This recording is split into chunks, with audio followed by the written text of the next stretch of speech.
গভীর জঙ্গল, চারদিক নিস্তব্ধ। কিন্তু এই শান্তি বেশিক্ষণ রইল না।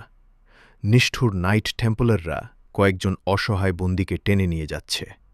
তাদের চোখে মুখে শুধু বাঁচার আকুতি। পাহাড়ের চূড়ায় শিকারের অপেক্ষায় আরিয়ান এবং তার ৩ আল্প। কিন্তু নিচে তাকিয়ে তারা যা দেখল তাতে তাদের রক্ত গরম হয়ে গেল। মজলুমের ওপর এমন অত্যাচার দেখে তুর্কিরা কি চুপ থাকতে পারে? আরিয়ান সিদ্ধান্ত নিল, অন্যায়ের বিরুদ্ধে তলোয়ার তোলার এখনই সময়।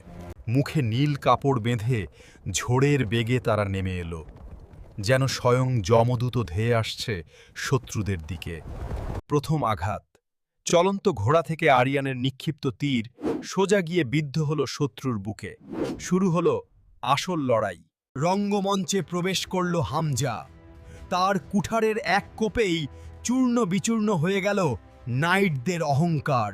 আরিয়ানের তলোয়ার যেন কথা বলছে।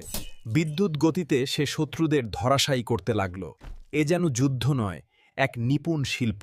মারিয়ার দিকে ধেয়ে এলো মৃত্যু, কিন্তু না, আরিয়ান ঢাল হয়ে দাঁড়ালো। এক আঘাতেই রক্ষা পেল মারিয়ার প্রাণ। যুদ্ধ শেষ।